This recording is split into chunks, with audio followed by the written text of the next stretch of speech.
I see you found our little hiding spot in the universe.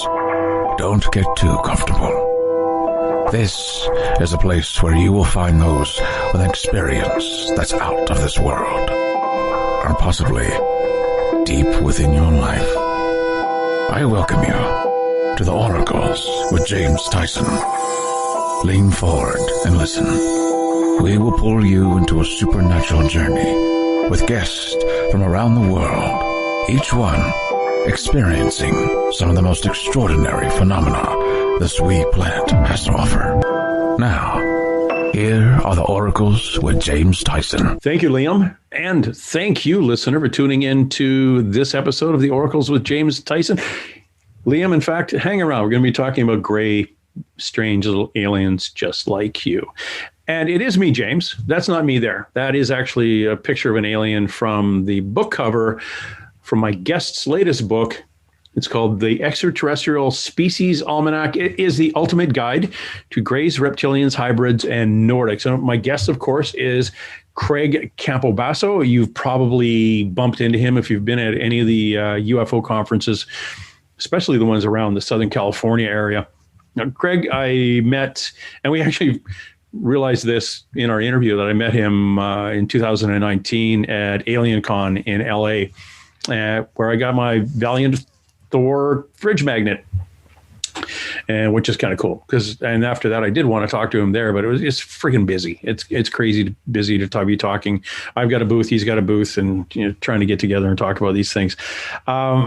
Very, very cool though. And if you want to know where you can get his book or poke around at some of the other books, I'm going to throw out a website here, and it's a mouthful.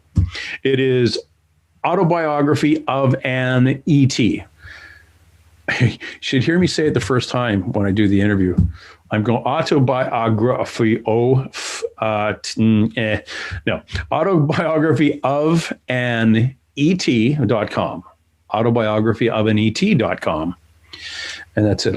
I'll say it a couple more times during the interview, but I know I'm going to screw up if I keep saying it now. No, Craig's got an interesting background. He's been working in film ever since he started working.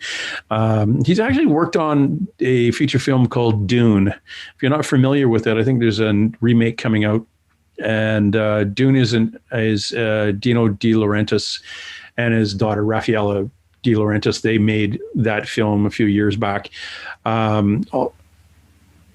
Also with, actually they produced it, and it was directed by David Lynch. So you can tell that's going to be a little bit of a eclectic film. He actually worked as an apprentice at casting associate on Steven Spielberg's Amazing Stories back in the day, and was nominated for an Emmy for casting in this series Picket Fences. That said, he's got this whole sci-fi thing going, but it's more of a reality than fantasy side. So the book that we're going to be talking about, The Extraterrestrial Species Almanac, is a book on 82 species of ETs that live among us or have visited here. We're going to talk about where that information comes from. We're going to talk a little bit about a couple of those species, but we're going to talk about more of the interdimensional kind of side of things too. We get into a bit of Valiant Thor. His movie about Valiant Thor, Stranger at the Pentagon. You can look into more of Valiant Thor and Stranger at the Pentagon.com, which I believe is the short film he put together and won an award for best sci-fi at the International Burbank Film Festival a few years back. So very, very interesting. You can find that. You can pay for it if you go to the website, or you can find it on possibly Crave or Hulu or one of those channels that are out there right now. In fact, I think we talk about which channel it is in the interview.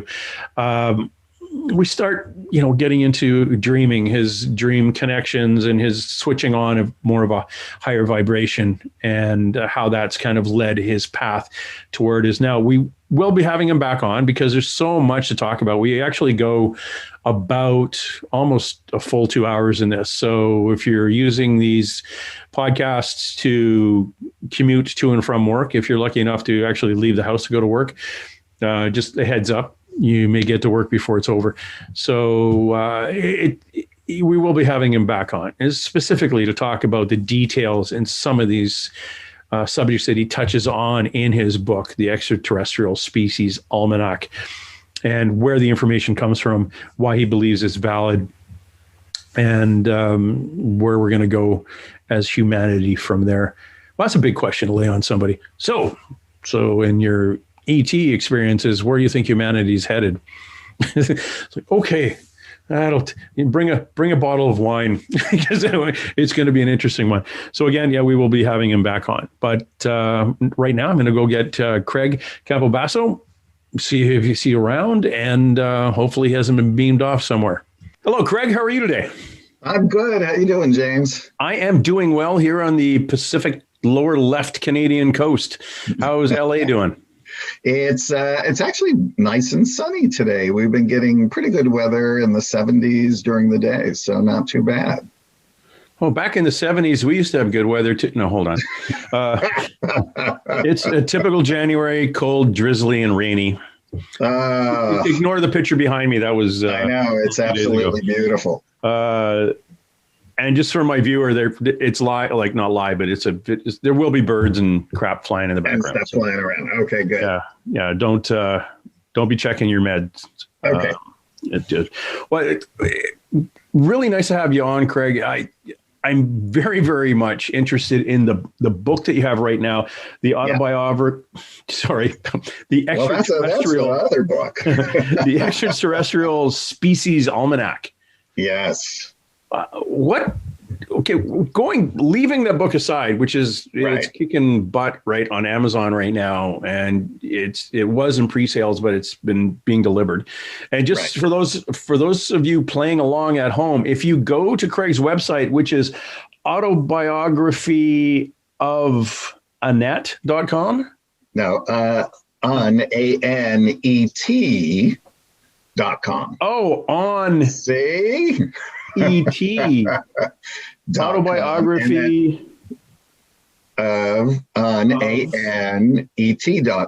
And then if you click on other books, if you guys Google Craig Campobasso, you'll get there. There you go. But anyway, autobiography of an ET, and then click on other books, and you can buy the book there, and I personalize and autograph them for you as well. Personalize, yeah. I'm like, I love signing books. That's kind of cool. Yeah, I love coloring. Cool. Whole other issue. But with your background in writing and basically creativity in art and film, how did you get into ETs and ufology? Well, it's just one of those things that happened. I grew up like anybody else. I grew up in the Valley. I always wanted to be in the film business. I started off doing extra work. I did the very first chicken sandwich commercial for McDonald's back in the 80s, right? I was like the kid at the counter. Did a few little acting gigs. I said my first line of dialogue to Tuesday Weld in a movie of the week. And then I was working for a film company that made teasers and trailers and featurettes, and they did all the big movies at the studios. So I sort of was meeting people and that kind of thing. And through the connections there, I got offered a job to go work on David Lynch's Dune at Universal, which I turned down because it was a production assistant job, and I was already doing production assistant work, and I didn't want to do it again. Anyway, long story short, turned it down. The following Monday, Debbie, who worked there, called me and said, "Are you sure you don't want the job now?" I needed money. The other job ended, and I blew my wad on the weekend, because back then you made like $200 a week clear, right? So I said, okay, oh my God, thank God she called me back. Otherwise I wouldn't even be sitting here talking to you. because that's what ignited my whole career, was working on Dune with Dino and Rafaela De Laurentiis, the producers, for 4 years. And we made Conan the Destroyer at the same time, shooting both movies simultaneously at Estudios Churubusco in Mexico City, right? So anyway, and I just gave a 3-hour interview for the release of the new Dune, which I am so excited to see, with Timothy Chalamet as Paul Maud Dib. And so they're going to have those interviews with a lot of us from the original one on the release of the 4K original Dune from 1984. So anyway, I worked there for about 4 years. I left there. I went on to work at Steven Spielberg's Amazing Stories in the casting office. And during that time that I was there, I started going to this place in my dreams where I would be standing before 3 master teachers, universal master teachers. One was human, 2 looked different than what humans look like, but were human enough. And they were very tall. They were about 8 feet tall. And the human woman was average sized. I just kept getting the most unbelievable unconditional love from them. I didn't know who they were, what they were. I would wake up, I would forget about it, but my body would just be sort of like in this warmth. And this went on for 2 months. And then the next 2 months, I would be in that dream with them. And then all of a sudden I'd wake up inside the dream and realize that I was somewhere else. I was where they were. And that was a whole different reality check for me. Then the following 2 months was the process one, being with them, waking up in the dream. Then I would wake up in my body back in my bed. I would open my eyes and their astral bodies would be standing at the foot of my bed. And then I realized that I had to pay attention to what this was, but it was so beautiful. It was the most unbelievable feeling of unconditional love I had ever experienced in my life.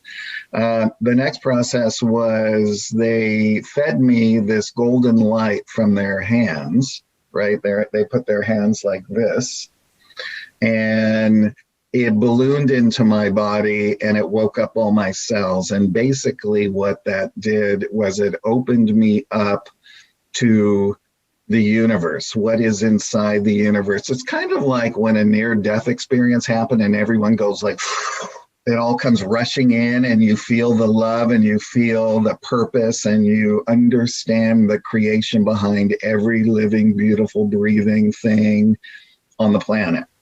And that's what I experienced. So for the next 8 months, everything I saw, I sobbed because I couldn't believe how beautiful it was. So if I met a person, and mind you, I'm a casting director, so I meet lots of people during the day. So if an actor walked in and I saw their beautiful soul history just sort of hit me, I would have to excuse myself, go in the other room and sob. They were happy sobs, but and I sobbed anywhere from 8 to 12 times a day. And this went on for 8 months. And I really honestly thought I was never going to stop sobbing. I soon came to realize that this was a clearing, a cleansing process.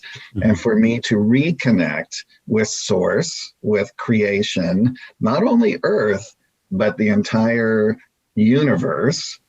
And then what happened is then they ignited my light body, and I was able to start traveling to other worlds and learning on other worlds. So the main master teacher then said to me, by the way, during this whole 2-year period time of waking, I wrote a 400-page book about my experiences, right? I go back sometimes and read that book and say, oh my God, the beginnings of a writer, you know? And what is the book? It's interesting.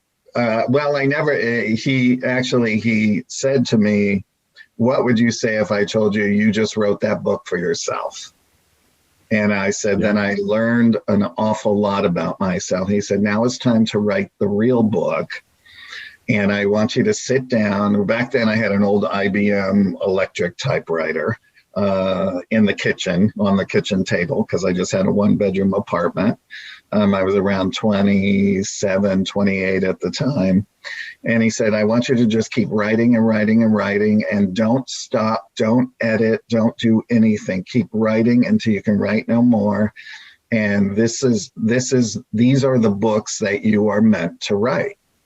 And this is where the autobiography of an extraterrestrial saga emerged from. So it's life up in the universe, throughout the universe, through the tiers of hierarchy. And even though there is a hierarchy, they all believe we are all blended. We are all the same. Some of us just have a little bit of an older soul, a little bit more learning, etc. So I completed 4 of those books. There'll be 7 in total. And they're on the Autobiography of an ET website, by the way. And so the ET Almanac, we flash forward. So my book agent calls me in 2019, early, and said, I got a great idea for a book. And I said, oh, what's that? And he said, here's the title, The Extraterrestrial Species Almanac. And I went, oh, I could so write that book, because that's exactly what I've been dealing with, was extraterrestrial species throughout the universe in all my prior books, and learning through the UFO community, going on cases and knowing all the ufologists and that kind of thing. So I call myself a UFO enthusiast. I am definitely not in the big category that those guys are, but I study, I've learned over all these years. I'm 30 now. It's been a long, arduous road. I'm just waiting for you to smile. There we go. See, you didn't even blink that I was 30. I'm loving you, James. So anyway, he said, write a proposal. And I did. Gave it to him in 2 days. He had the book sold in 4 days. And I was literally writing the book the following week. And I said to myself, nothing like this ever happens. Nothing happens that fast. So there must be a great need, or maybe there's going to be some form of disclosure. This year, we know that the government's starting to release things little by little. They released the TikTok, and now we have the Israeli, was he the prime minister? I can't remember his title, who came out and talked that extraterrestrials are real. We have so many military officials and government, people in government coming out and talking about it now. So as we've gleaned, just sort of how I've gleaned throughout the industry, me being in it over 30 years and casting, is that it goes through these cycles where primarily in the beginning, everything was cast Caucasian, right? And even if I tried to buck or try and say, look, let's put some color in here. Let's do this. Let's do that. Sometimes they would, sometimes they wouldn't. I started to try and get them to do blended families in movies and TV. And they were, oh, no, you have to explain it. And I said, no, you don't. If you have a black mother, a white father, and you have a Chinese child, it's obvious. They're adopted. You don't need to explain it. Family is family. People are people.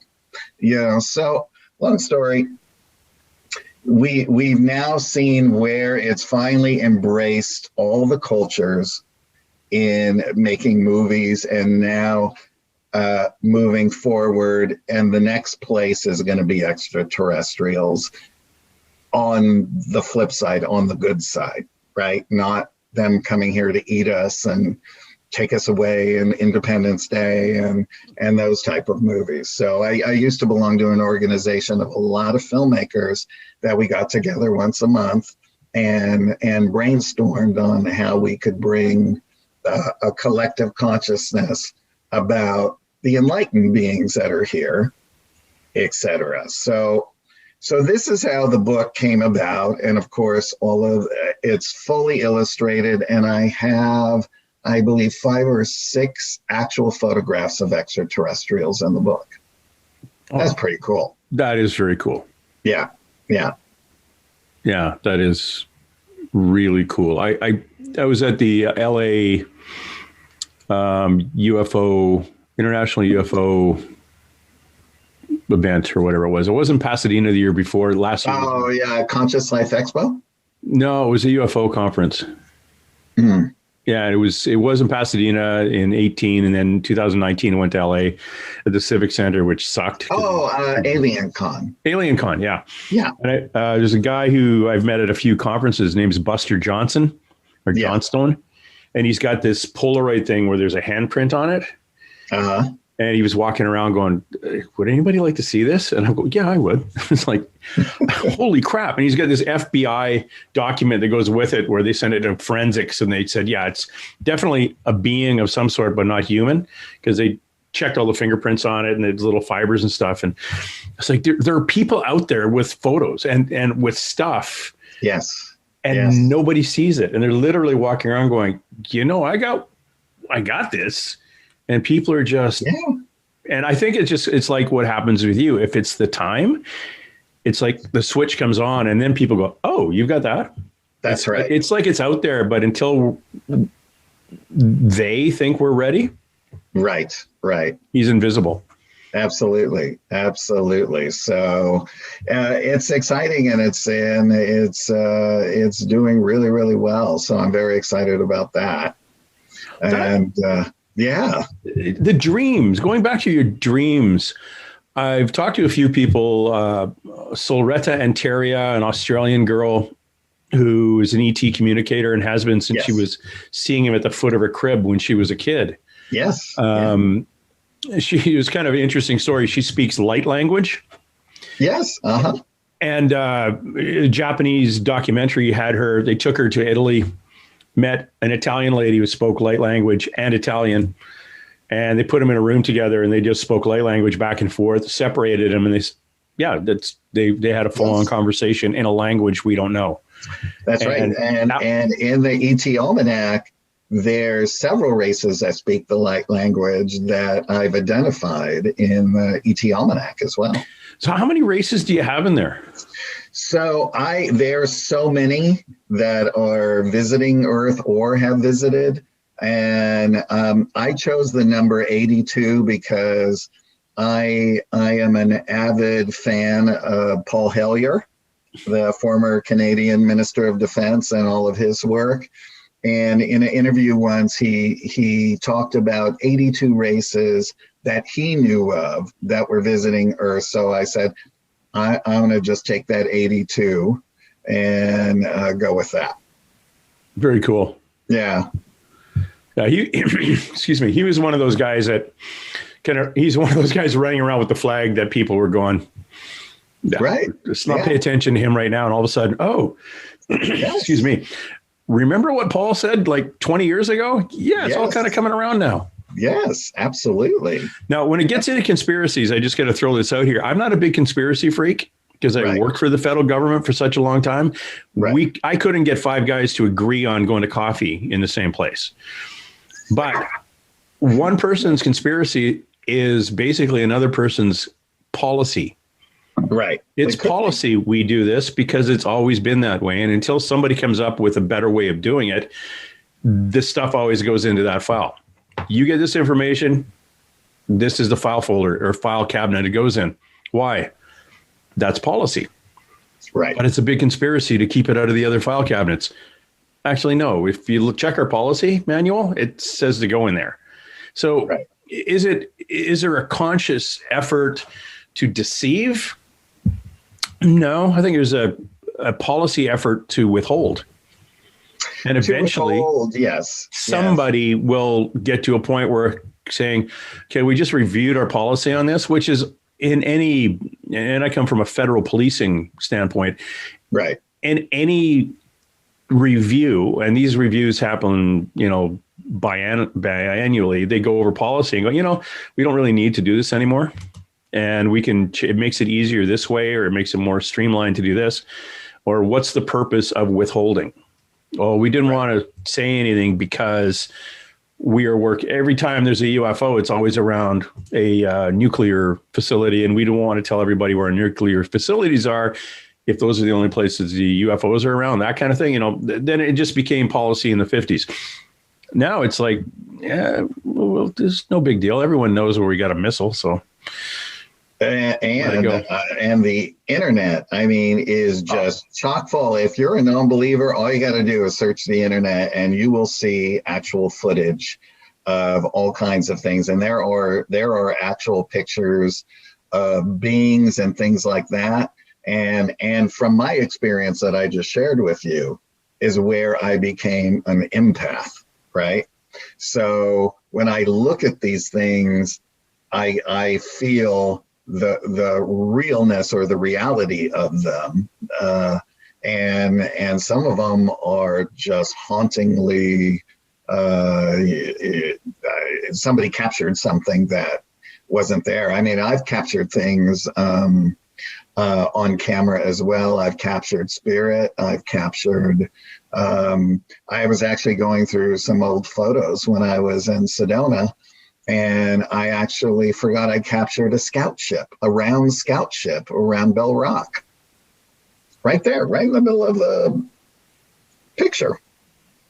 That's cool. Yeah, it's very cool. And lots of people capture lots of things, but they don't talk about it or share it. But more people are becoming more open and sharing their stories and things like that. I know a lot of closeted people are having communication with beings that aren't from here that are benevolent, and it's very endearing to them, and they're not really sure if they want to share it yet, right? Because it's a personal thing.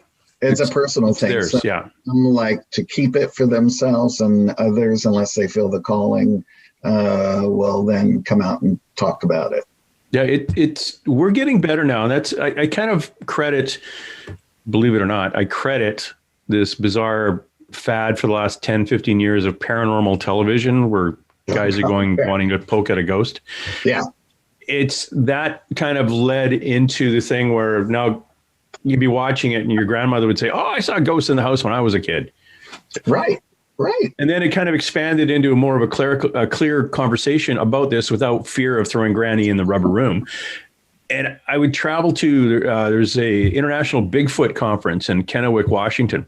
Yes. And they have a dinner. I was sitting at a table with all these, and everyone was retired who came, and each table had like one of the speakers at it, and all the guests were at the table.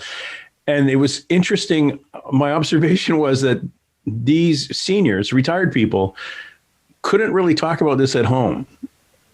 But when they got there, everyone at the table had the same experience. Grandmother saw this giant hairy thing picking fruit in the backyard, and people at the table, they were just telling stories and sharing stories. And at home, grandma has that story about we don't talk to grandma about that stuff, but they can come to these places and express themselves. UFO conferences, the same. A UFO conference, you can go there and talk to people and find people with similar interactions and experiences with things. And then you get the kind that, it's not an alien, it's an angel. It's my guardian angel, and it's always been with me because this is what it looks like. Or you'll get another person hearing that story saying, "Oh, that's Satan. They're tricking." Right. Like, depends on the belief system. Yeah. And it all comes, exactly. It comes down to our core belief system and how we've been influenced over time, which is which is what has kept people closeted. That's true. That's true.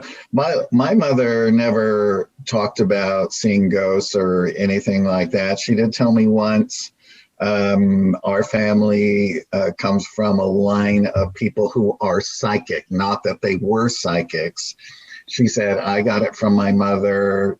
She got it from her mother.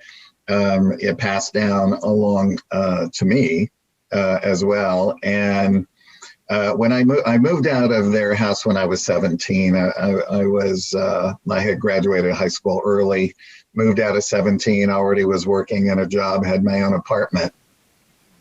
And sometime after that, she told me, I was so terrified when you left the house that something was going to happen to you. And my mother, her mother had passed in the 60s, appeared to me and told me everything was going to be okay. And from that moment on, I never worried again. Have you been to a psychic? Oh, yes. Yeah, yes. Okay. Do they talk to you about the person standing to your left? There's a short woman, and behind her is a tall Abraham Lincoln looking guy. Does that make any sense? It doesn't make any sense to me. Okay. All righty. We'll talk about that later. Okay. But that's probably you'll get goosebumps on your left arm, and that would be those guys there. Yeah. Yeah, it's interesting. Yeah. And she's got blondish hair that's parted in the middle and straight. Ah. And she passed in her 40s, maybe 40s. Oh, that's a friend of mine. Yes. Yeah. That is a friend of mine. Yeah. Interesting. Anyway, she's the short one, the tall Abraham. I call him Abraham Lincoln because he's just like tall and cheekbones, like that. Yeah. I have to think and black hair, like black, kind of wavy on top and short at the sides. Okay. Anyway, where was I going with? Oh, you were talking about your family there, right? And your genetic. You were telling me off air that you've kind of found your biological father. Yes, yeah, I did. How did that happen? It's an amazing story in itself. My mother told me when I was 12 that my father, my stepfather, was just that. He was my stepfather, and he adopted me when I was 1 year old. So. My mom began dating him sometime after I was born. And my mother and my biological father had found out after she became pregnant that he was married with a kid, right? So she ended the relationship. He came around to see me after I was born, and she said, I just put the door in his face. And she said, I was just so upset that he had lied to me. And so, long story short, I tried to find my biological father, whose name is Frederick Warner Vero, throughout my life. And a couple of years ago, I got a call from a lady in Canada who said she was my fourth or fifth cousin. And she was a genealogist looking for information on my mother's father's side, because that's how we're related. So I gave her the information, and then I put her on to two of my mom's sisters. My mom passed in 98, so she has two sisters still alive today. So she contacted me via email about 6 months later and said, I found him. He passed away in 2006, and he's buried at Forest Lawn. Across from Warner Brothers. So I told her, I said, I'm going to Forest Lawn tomorrow morning. So I ran down there, went to the front desk, said, when this body was brought in, do you have a name in your computer of the person who called? And she said, let me see. And she says, yes, I have a name, but I don't have any contact info. So she gave me the name. It was a different last name than his. So I went and visited his crypt. And then ran home, looked up on the computer, found this man, a 74-year-old man living right around the corner from me, by the way. And so I wrote him a letter and put my picture in there and told him the story.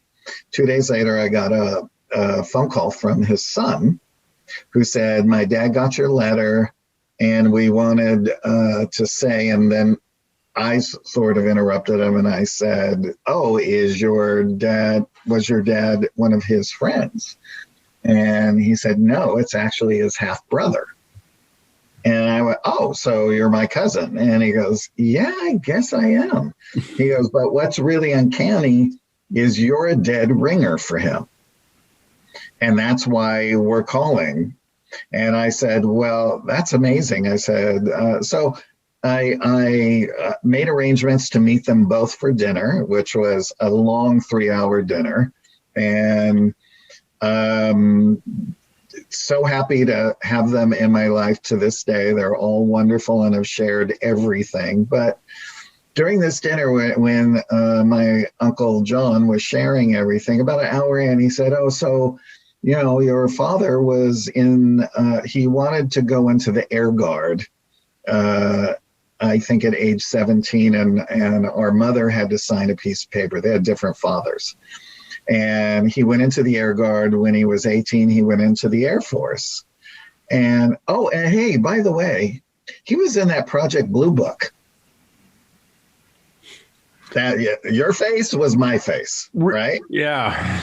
Your face was my face. And I was like, do you even know what that is? And he goes, well, kinda. He said, my boys, he has 3 boys, one who was with us. 2 of my boys tried to get it out of him throughout all the years, but he wouldn't say a word. And I said, well, he was obviously good at that because he never told you guys about me, right? And he said, yeah. And he goes, and I'm so angry because look at all the years that we missed having you in our lives. And I said, well, vice versa, but let's not cry over spilled milk. We found each other now. And so he shared a lot about his life, and so he left the Air Force. And the other interesting thing that I've just sort of hypothesized is I'm the filmmaker of Stranger at the Pentagon from the book that Dr. Frank Stranges wrote, who met a created being named Valiant Thor back in December of 1959 at the Pentagon, right? And Thor was at the Pentagon during the time that Fred was working for Project Blue Book. And it makes me wonder, did he ever see the file? Did he type up the file? Because remember, he was a young guy, and my uncle said he was a very fast typist. He thought he probably was a paper pusher for some high up general since he was a young guy. And, but we're not really sure. So he comes back, he meets my mom, she gets pregnant. He marries 2 years later, the love of his life, and inherits a son and 2 daughters. So I also have a stepbrother and 2 stepsisters, and I do have a half sister who nobody knew what happened to, but we found out that she had passed much later.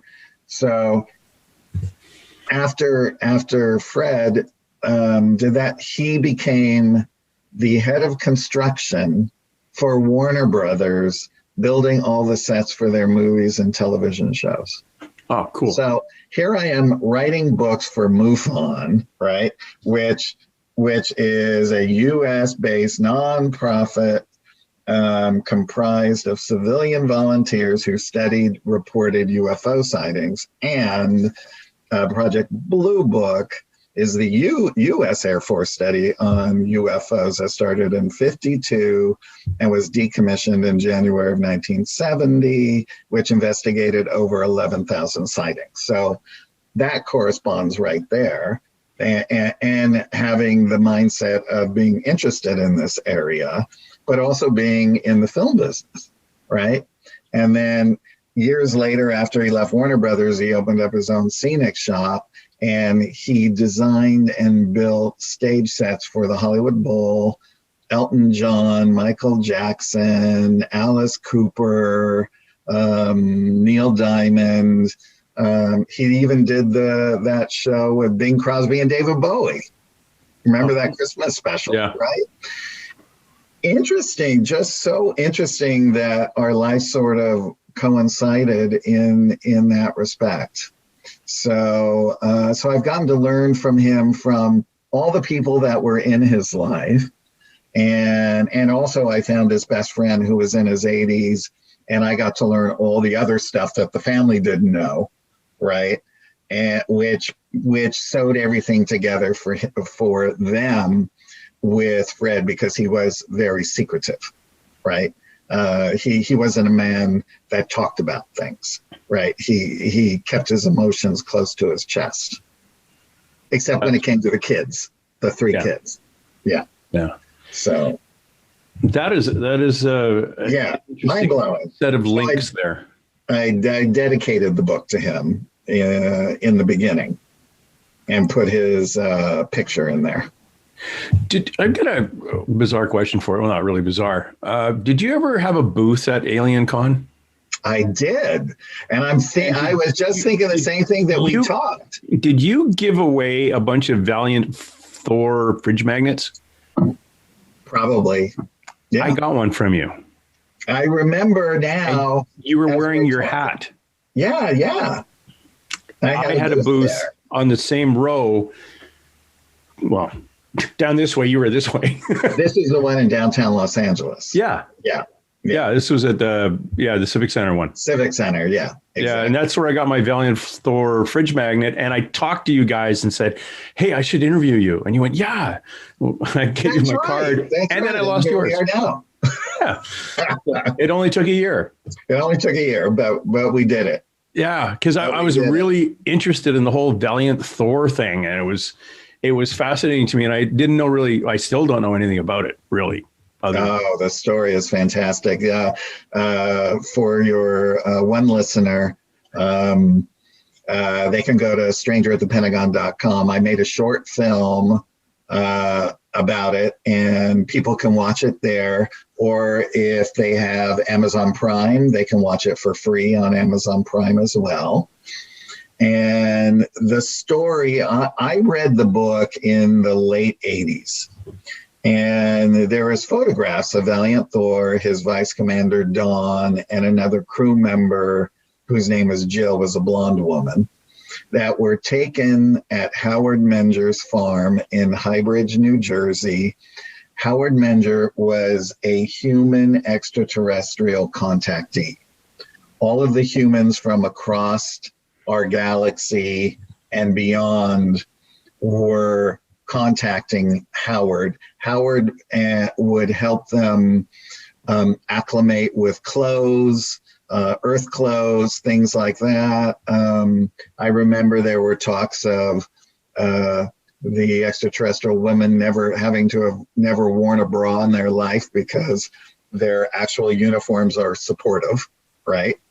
And never walked in high heels, all that kind of stuff. So long story short, he used to hold these meetings there, and there was a secret handshake, because they looked exactly like us, that they would give Howard to let him know that they were from somewhere else.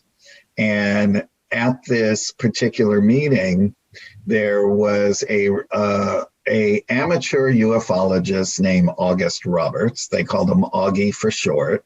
And he was a retired U.S. Army or Air Force photographer. So he always had his camera. And he spotted Valiant, Dawn, and Jill immediately and was drawn to them. And when he spoke to Valiant Thor, he said, when he looked through my eyes, it was like he reached into the depths of my soul and read its history, and I could feel that. And I felt like on the grand scale, I felt infinitesimal and grand at the same time in being a part of this entire big, giant, wonderful universe, right? And a part of it. And that he noticed his palm prints and fingerprints. He did not have them. They were, as Dr. Frank called it, it was bald like a peeled boiled egg. He was not marked, right? And so he immediately started he took over 250 photographs of just them that day. And the ones that are online and on my website, strangerthepentagon.com, those are the best ones that were taken that day. And so those are what we are sort of left with of what he looked like. Now, he was living at the Pentagon during that time, and this was one of his excursions.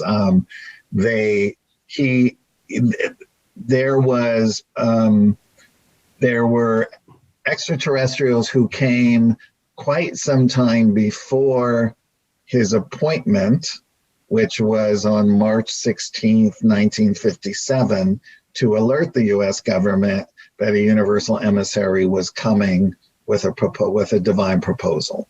And in this proposal, it was to eliminate sickness, disease, poverty, and ways to prolong life, but also to talk to him about the way the universe works and about nuclear nukes and free energy, how we were destroying the planet with pollution and fossil fuels and the whole gamut.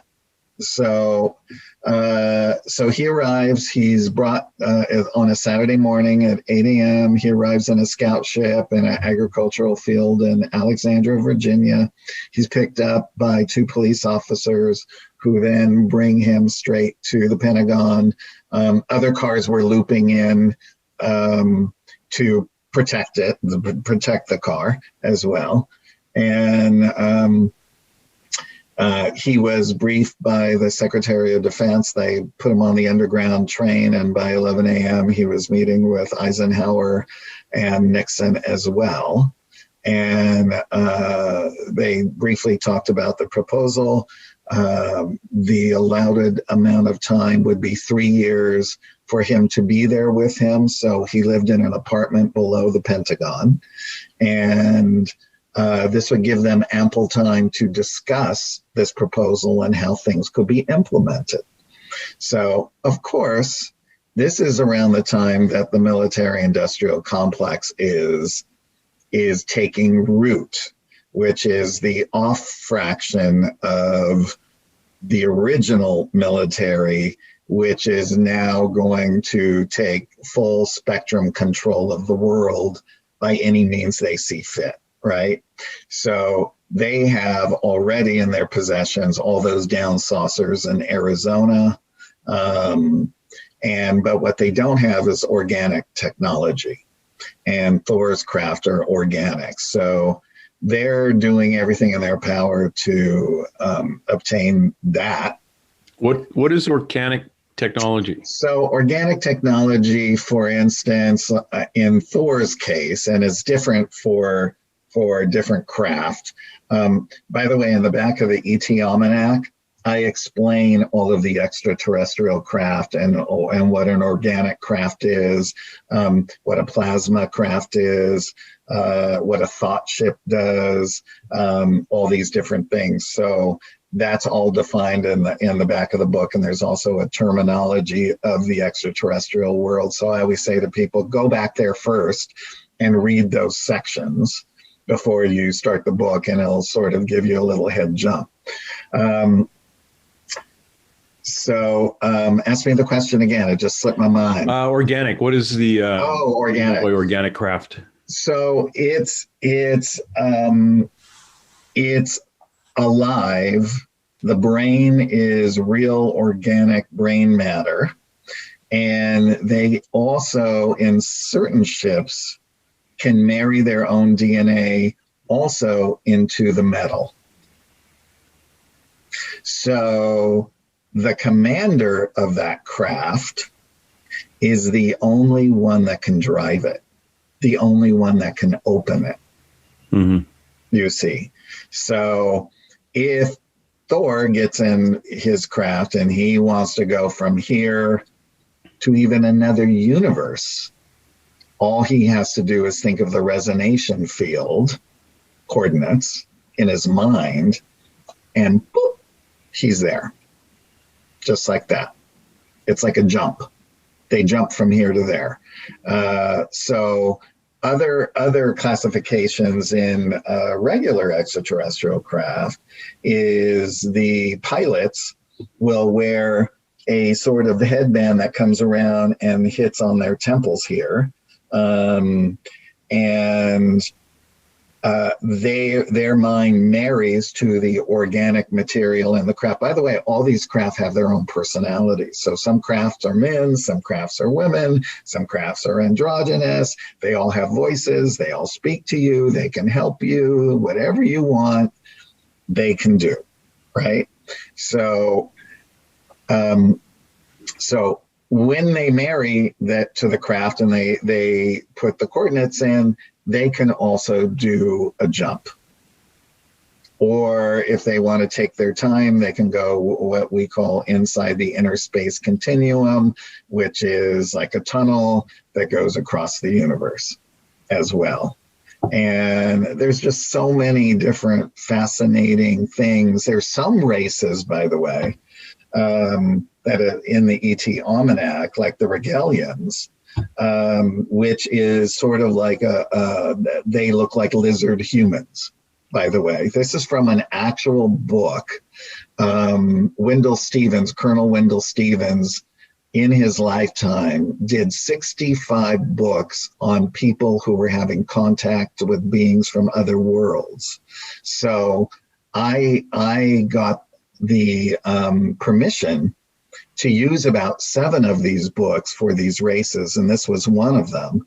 And this being they're benevolent.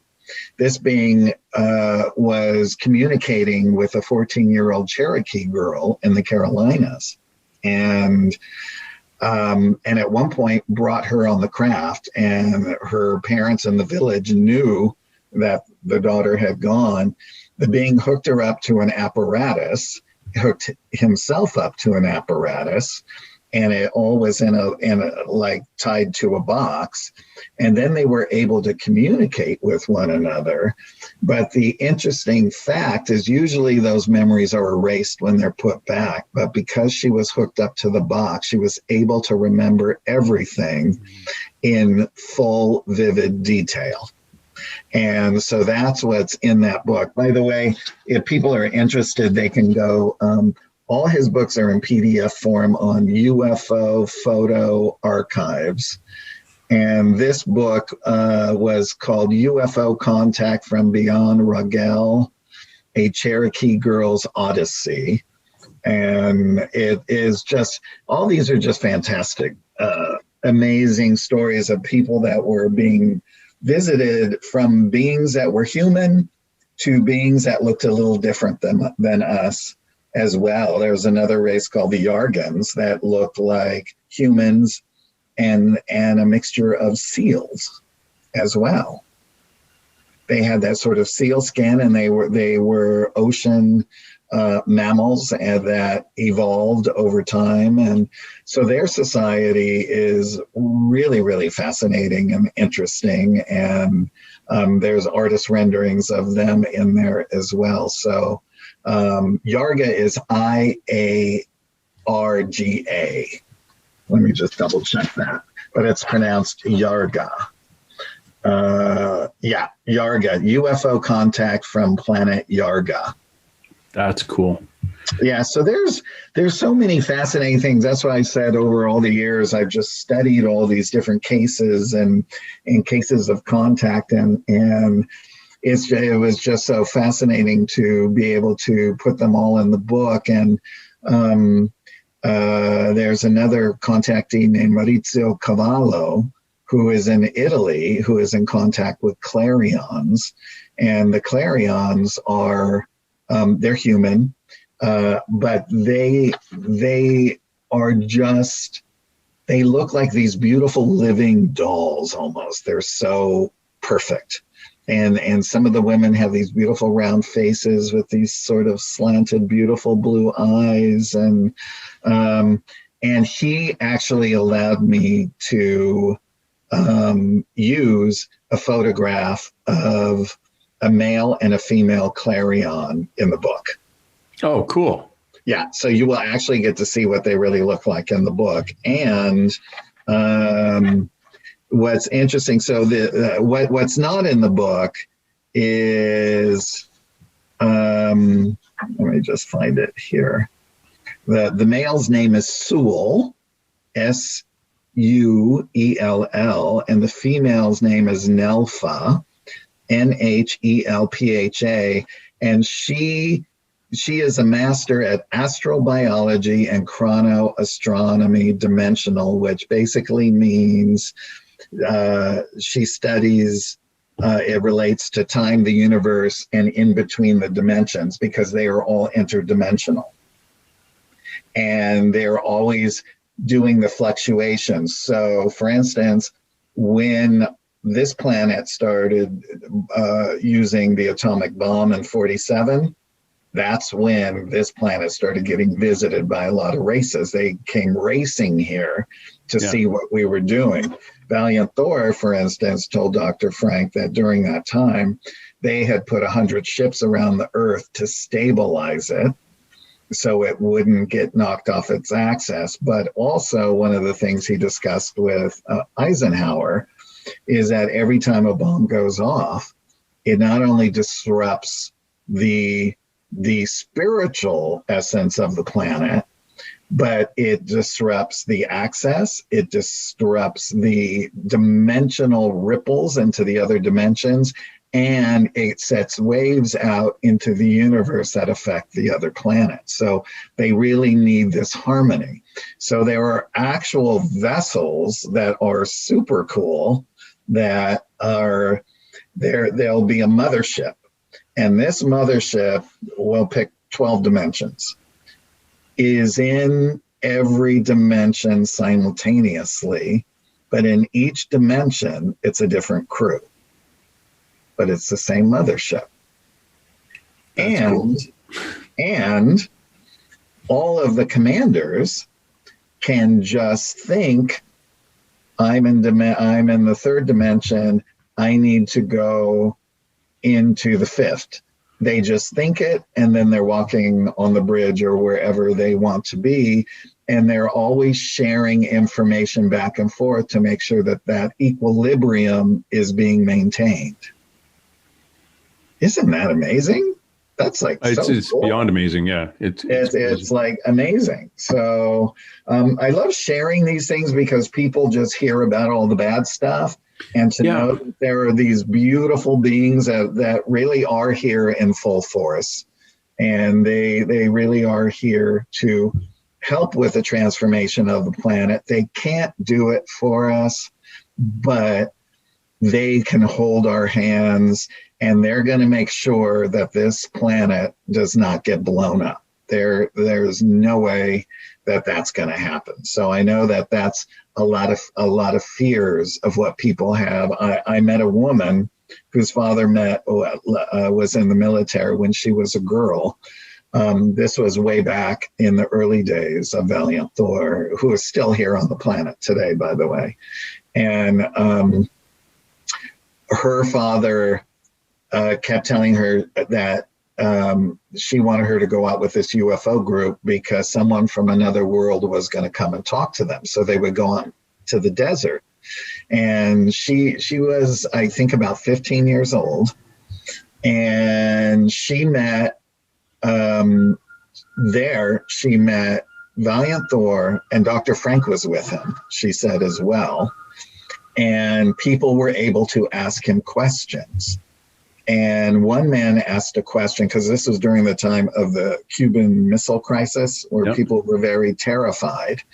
And he said, "Don't worry, we are here, and we will make sure that this beautiful planet does not get blown up." So we know from all of the things that have happened over the years on military bases and things that they have seen strange lights, or they have seen flying discs or otherworldly craft, and all of their missiles and all their nukes are turned off. And they're showing them that we can do this so that you don't blow yourselves up. And out in outer space, when they shoot a nuke up, that they have actually captured saucers going like this, shooting a beam of light into it, going here, shooting a beam of light, shooting a beam of light, shooting a beam of light, doing it from all the different angles to disarm it. Yeah. So I mean, that's amazing right there. So there's so much. I mean, we could talk for like years about this stuff, but don't do that. No. But we're talking to Craig Campobasso. And again, if you want to know more about his book, or if you want to grab his book, go to autobiographyofAnET.com and check it out. He's also at the other website, strangeratthepentagon.com for Valiant Thor, which is a fascinating thing. I had a psychic on, Joanna, who is now on YouTube as Joanna the Healer. She's really branched into that. But Joanna, and this is what this happened to a lot of real psychics back around 2014, 2015. They're always talking to a spirit guide. I want, tell me blah, blah, blah about so-and-so. Spirit guides also took a step back and were replaced by ETs globally. But each psychic had their own decision whether they'd let this being in or not. So Joanna called her guy Rob. And I remember in 2014, 2015, she came on and we used to do a live 3-hour internet radio show. And we could ask Rob anything, as long as it didn't have to do with a conspiracy like who killed JFK and the 9/11 and all that stuff. Everything else is open. So it's like, oh, crap, what do I ask? Yeah. But one of the questions I asked was, is Bigfoot real? And if so, what is it? What do we see? And I think that's what kind of threw the answer off to where it went. Rob came through and says, well, the Bigfoot is called an echo, EKKO. And we thought, oh, that's kind of interesting. But it was the way the question was phrased. What is it we see? The echo is an extraterrestrial being that is actually protecting, this is what he says, is protecting the critter, which is a Bigfoot. The echo is the one that goes, hey, look over here. Well, the family of Bigfoot's running that way. So it's keeping humans away from what could be described as our original source of DNA before all the tampering. So the echo is a kind of a shape-shifting. It's the one that goes behind the tree, waves at you, and then you run around and look and it's gone. Whoa, Bigfoot are all aliens. Well, no, it's just one group. So we got all these other little things, but we never got into the species of the ETs. And at that time, I had never heard, and you probably have listened to this interview from 1999 and 2000, the translated interview with the reptilian Lacerta, I think her name is. Right, yes. That was fascinating because it wasn't like these are ETs coming from another planet.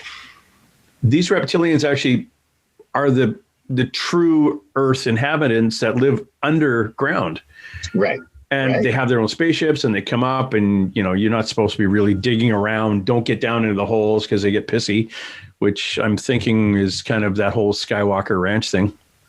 But it's interesting. Skinwalker Ranch. You're thinking Lucas. I'm thinking what? Skinwalker Ranch. Oh, Skinwalker. Yeah, Skywalker Ranch.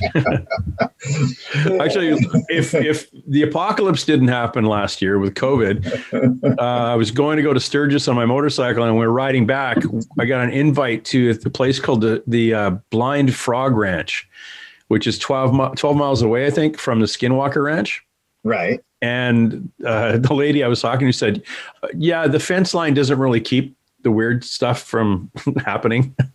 Like, yeah, here's a Skinwalker Ranch, but yeah, the Blind Frog Ranch and this part of this county it's all woo-woo, and there's stuff happening.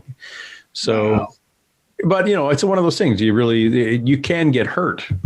Like there's a lot of EMF energy. There's a lot of other stuff that can hurt our frail little human bodies if you start poking around too much. That's right. Talking to Travis Walton, famous for in the 70s getting put on a craft in I think Snowflake, Arizona, outside of there. Snowflake, you're right. That's it. Yeah, he said that he was just being Travis at 17 years old, running up, looking at this thing, and all his buddies tell him to leave, and all of a sudden he goes ass over tea kettle, hits the ground, wrecks his shoulder. It's his opinion years later that the only reason he was taken is they felt bad about wrecking his shoulder because he got hit with some kind of whatever energy force, and they just kept him until it was repaired and let him out. Right. Exactly. So it wasn't like, oh no, we're going to take this person and poke and prod on him to do studies. It was like, sorry about that. We're going to put a Band-Aid on you. You'll be okay. Just, you're going to have to hang out here for a little bit. Quit punching the little gray guys. So, and off he went. And then 2014, he was saying he had another experience too. And that was a very big year because I had another huge spiritual awakening in 2014. Really? And I never thought that you could have a second one. And I said to myself, wow, this is amazing. It just sort of took me to a whole nother level of consciousness. And I realized that we could have several during a lifetime. Yeah, I think it's like if we were to get them all at once. No. It's like, are you okay? You've done this. You've got. I got this thing back in 2012, and eventually I got to the point where I could read oracle cards, and I could do readings for people. And I started doing it, and people were saying, "Oh, it's really good." And I said, "Okay." And I'd phone up a psychic friend of mine saying, "Okay, I did a reading. How'd I do?" And they said, "Yeah, you did okay." So I kept phoning my psychic friends after I did readings. "Oh, it was fine." And then one day I said, "I can't do them anymore." So I called the psychic friend. I said, "I can't do them. It's locked." And she started laughing and said, "Yeah, you're in a timeout." Yeah. You've basically got to a point where you have no confidence. So everything's been shut down and they're going to wait for you to catch up. And it was about a year it get turned on, but it got turned up higher. Oh, wow. I got to the point where I look at somebody and go, there's somebody standing beside you. At Alien Con, it's the first time this ever happened. I was, people come walking up to me. All of a sudden, this person stood beside them. At Alien Con, though, I had 2 or 3 incidences about a car length behind, which was the width of the little aisle between the booths. There was this like 7-foot tall being standing there. And I was looking at it, was a lady. The first happened was a lady from of Mexican heritage. This guy was like 6, 7 feet tall. Well, 6, 7, 7.5 feet tall. Looked like a big Mayan, handsome, all chest warrior wearing a feathered cape. And I'm looking at him. And now when I say looking at him, I don't see him like I'm looking at you. I see him like a memory, like when energetically. You picture a kid you went to high school with in your head. Right. That's how I see them. And I'm looking at this thing, looking at her, looking at this thing, and it's looking at me, but looking around. And I'm with a psychic who's doing the time regression therapy. Like a lot of ET experiences will have missing 10 hours. And she does the, going back in. Did she hypnotherapy to get that information out? Right. A lot of it, not a lot of it. Sometimes it's got nothing to do with ETs. It's just, it was just, they forgot other stuff. But anyway, I asked her, so what is that? And she said, it must be some kind of protective being. And then later that same day, I saw this thing, about a 9-foot thing with a hood on it. It was like a big diamond, but like a Little Red Riding Hood kind of shawl thing, or Friar Tuck outfit, but it was like this in the face. But the face was completely black. And the first time I asked the psychic, she goes, I don't know what the hell that is. Wow. Flash forward to, that was June. In September, I'm in, where was I? At the International UFO Conference in Phoenix. Same thing happens, standing behind somebody. And I'm like, okay, what the whole different person, same thing. So check with my psychic friends again, a couple of them. They said, oh, that's a reptilian. And it's probably wondering what you're doing, like what type of information you're pulling from their person. And I said, well, how come I can't see its face? And they said, well, you wouldn't want to see its face. It's just saying, you don't need to see this. Right. But you need to see me. That yes. I'm here paying attention. Have you ever talked to people who've had that experience where that there are, in your case, like the 3 beings you had when you were younger, and most likely are still there? Yes. Other people who have different races of aliens, and when I mean other people, I mean us humans having a protective overseer of an alien race. I'll tell you about that. You've been frozen on my end for like 7 minutes. I don't know if you can fix that. Oh, look at me. I'm back and I'm moving now. So all right, there we go. Perfect. Perfect. This one's weird. And we can talk about how aliens kind of dip themselves into recordings every so often too later. But have you ever run into that where you've had a human being that has that connection? Yes, I am for myself. Many years ago, actually in 1998, I was on Bell Rock, and a friend of mine was taking photographs. And on the actual photographs, which happened, were gigantic round circles with designs of, it was all like a beautiful milky white sort of prismatic matter. And it was in several photos, but in one photo, it's actually bumped up against my entire body, and you see how it's bumped up. And there is a thread that has come out and is actually attached to my arm. And so also when I, during that same year, taking photos in Santa Monica, the giant orbs again appeared, and I knew immediately that basically it's angelic consciousness. And because I do so much writing from that consciousness, that it's sort of my computer away from here where I can see it, but it also is very protective energy. Once the first time, I always wanted to go to New Orleans, and of course I went right to Bourbon Street, and I had my friends take a picture, and what came out on the picture is above my head is a giant sun, like this big, right above my head. And I was like, oh, they're here protecting me against all the spirit activity and all this stuff, because I could really feel a lot of dark stuff, lights, a big mixture of things as well. Yeah. And then another time in around 2010, I was having dinner with some friends. I got a new phone, and I asked their daughter, who was 10, I said, could you show me how to use this iPhone so I don't have to read the directions? Because, kids, they know how to work everything. And so I was sitting next to her dad, and she took a picture of me and her dad. And a couple of months later, I download everything into my computer.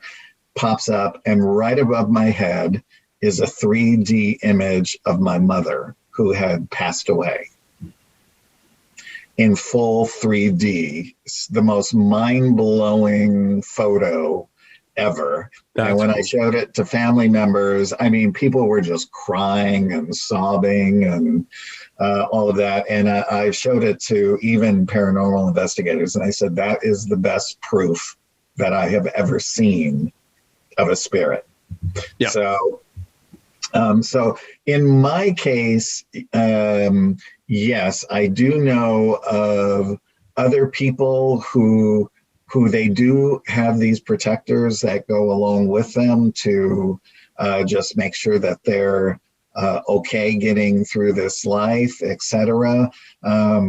If they are part of the Starseed program, which I'll just go into briefly, is in the autobiography of an extraterrestrial saga books. The lead character's name is Turan, and Turan is a Pleiadian man. He's 7'7". He has blonde hair past his butt, and he is the senior instructor at the University of Melchizedek, which is in the Mira system, which is 490 university planets from one end of the galaxy to the other. And he actually is the instructor for starseeds that are coming into Earth. So he prepares fully conscious beings from whatever planet of origin they're coming in from. It's all volunteer, by the way. And then when it's their time to go, then they go into reincarnation cycles. That child is then hooked up to a blue beam, which is then hooked up to their major motherships that have these enormous biological super brains, supercomputers. And so it is this blue beam, it alerts them to the emotional, the physical, anything that might be happening with that child throughout its life, all the way through adulthood as well. Turan also instructs mighty messengers, which are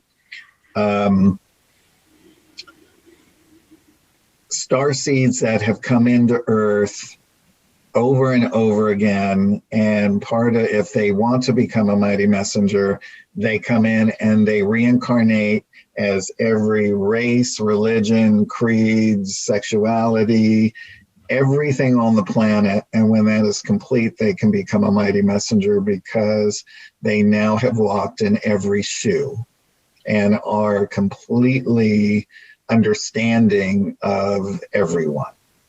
And those missions are usually larger on a global scale, about bringing spirituality into the planet and helping to raise consciousness, because the Starseed program is a consciousness raising program. So with each time somebody incarnates, they strive, they quicken, they are just driven to learn spirituality and to grow and to grow and to grow.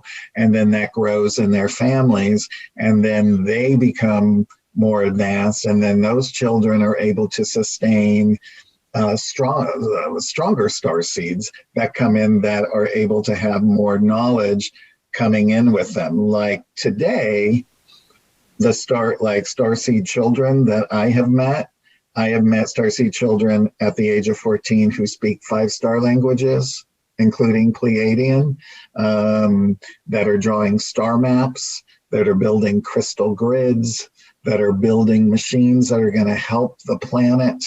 But they're literally building them and telling me, okay, well, this machine does this, and this is how it's doing it because it's going to do this, this, and this, right?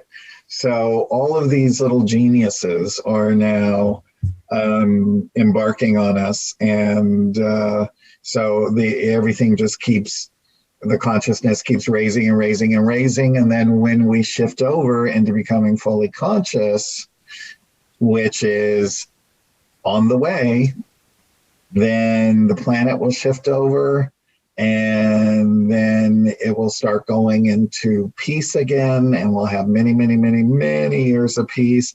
And we will be able to then reconnect and rejoin universal society, because they're waiting for us to catch up. That's why they have this program to raise planets back up into universal society so we can join them once again.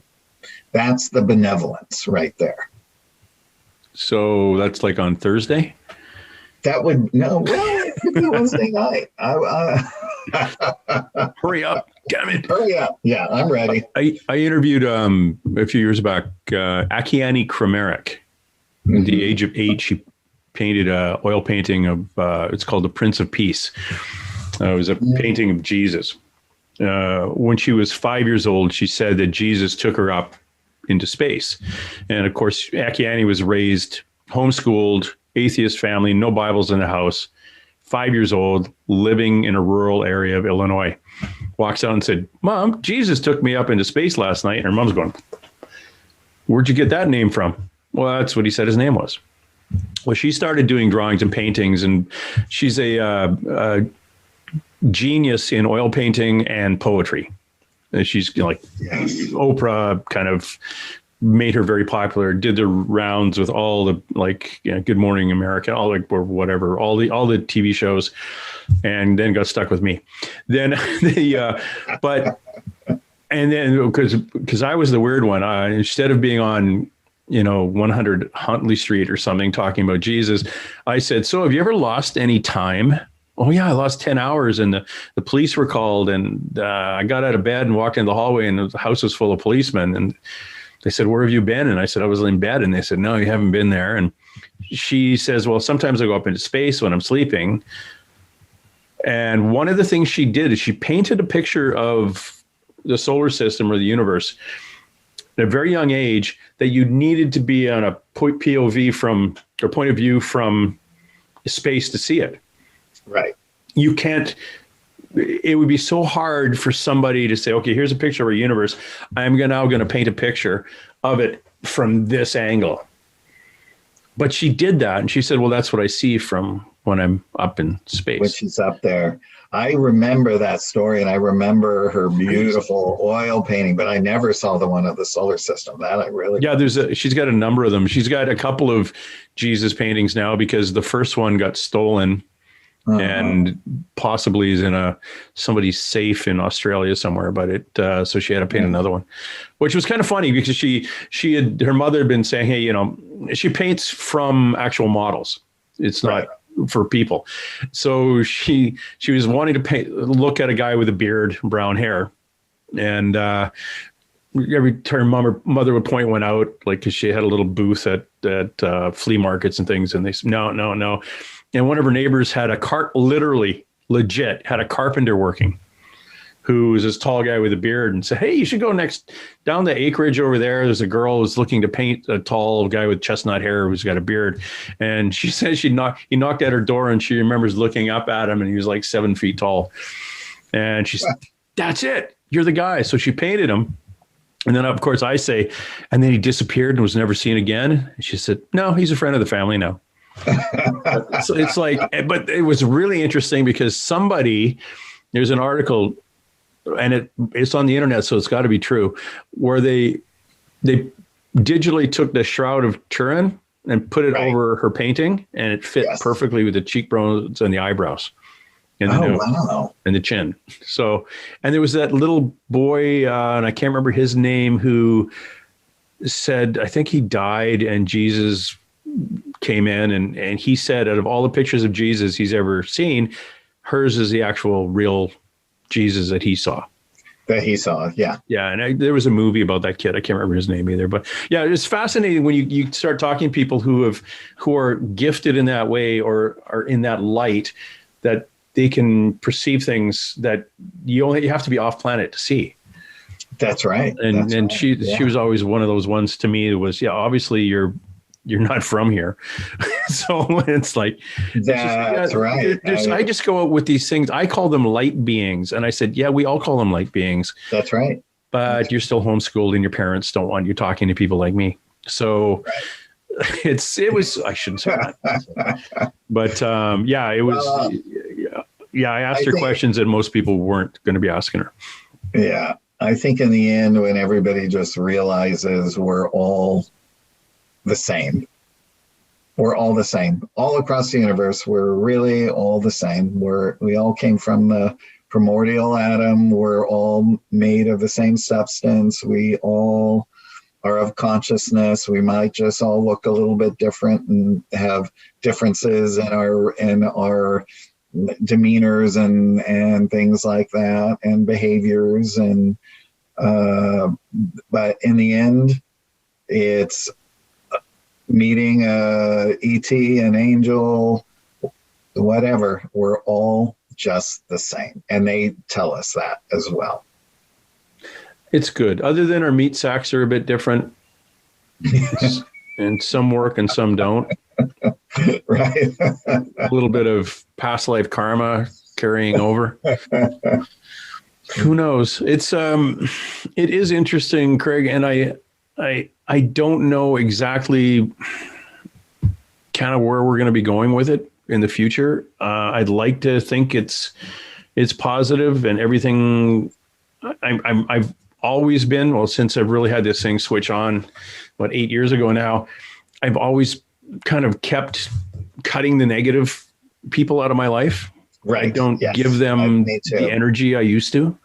Me too. Yeah. And life, it's just, a lot better. It's like, yeah. I shouldn't say I have a good night's sleep because I got a sore back. So, but the little things are getting better. And I'm meeting some really fascinating people, and I'm finding that I listen a lot better than I used to. Yes. And someone wanted to tell me a story, and when it got too woo-woo, I just switch off. Now I kind of go, oh, really? Yeah, okay, because that's similar to that person's story that you've never met, and it seems to be all connected. And there's, again, going back to more people talking about stuff that they wouldn't have talked about 20 years ago. And a lot of the investigative stuff that I'm doing, like even for the new book I'm writing for MUFON, just unbelievable stories that a lot of people have witnessed beyond comprehension. And I've met with, over the years, a lot of, I guess we would just say maybe high officials that are in the know, who said, if you can think it and it's the weirdest story ever, it's probably true, because they know all the weird stuff that's out there. Yeah. I mean, strange things. And I found, and this is going back to the old interview and interrogation training and things like that, when it gets really detailed and really weird, it's mostly true. Right. Yeah. Most people lying don't get into, well, first of all, smells. You don't add the other senses into a story you're making up. Right. But these people will remember the smell of burning rubber or burning hair. And then, I remember it was about this time because the bakery was open. I can remember smelling bread. So it must have been around 4 a.m, because that's when they bake it and blah, blah, blah. That's how they judge their time. And then you go, okay, that's legit. Yes. Okay? But people who are lying don't build that in unless you're really a prolific fantasy writer. But if they're going to just tell you a story, they're not going to add that stuff in. No. Expand on it. It's interesting. It's really interesting stuff. You cover off on your 82 species, though. You also talk about some of the species that aren't really too friendly. Right. Well, the good news is the universe is primarily filled with benevolent beings, but of course there are the bad fractions. And mind you, just like humans, you have to judge the individual and not the race. Yeah. Right. So if we're talking about a reptilian, it's the same thing. If we're talking about a reptilian in a bad context, it's the same thing there. If we're talking about grays, like for instance, grays a lot of the grays that do the abducting and the psychic hypnosis on people and in control. There's a negative connotation because they're scientific, they're not spiritual, and they're not asking permission. They're just taking your genetic materials. Right? And they had very little empathy. They have no empathy whatsoever because they went that, so their race is dying off, etc. But then on the other coin, that other grays, for instance, that are from Zeta Reticuli, which are the tall ones. Well, they're all different sizes. Okay. They're little all the way up to really tall. There's like a million different species, honestly, throughout not only this universe. If you can, I will say the Urantia book describes creation like this. There are 7 super universes. And within each of those super universes, there are 700,000 local universes or ovums. And those are constantly contracting and expanding, but in expansion. But then when you go into the multidimensional layers and you start getting into all of these other facets, it's just mind-blowing of how big this universe is. We don't even really know, but for instance, the Alpha Centaurians say that the universe is populated with 1,091,000 planets of life. But then if you go to the Urantia book, Earth is listed in the planets in the universe. We're in the trillions. So and of course we don't know because we're not space explorers yet. And when we rejoin with Universal Society, we'll be able to then go back and we can start learning galactic history. We can start learning really how big, how far, how wide our universe is, all the life forms that are here as well. And I mean, that alone could be lifetimes of study, lifetimes and lifetimes of study. They live for a long, long time up there. They could live for thousands and thousands of years. Created beings don't ever die. They're immortal.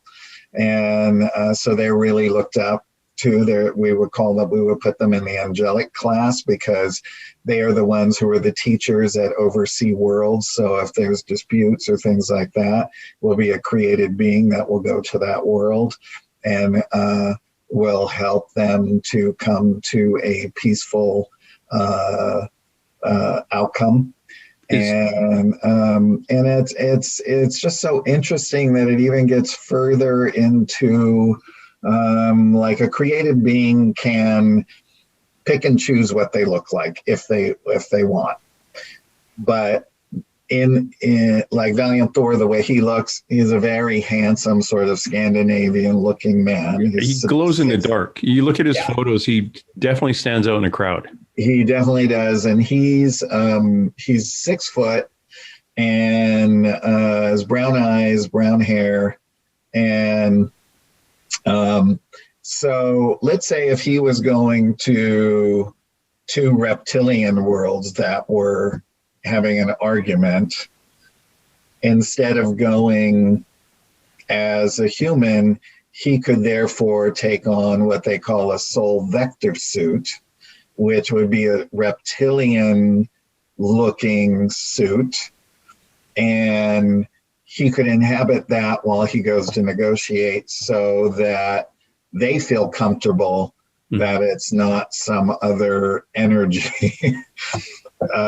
like that, even though they know that a creative being, not that creative beings can't be reptilian or any other kind of race, but this is an interesting factor. And then a lot of older races that, let's say they've already gone up and they've gone in, they're now solar light beings.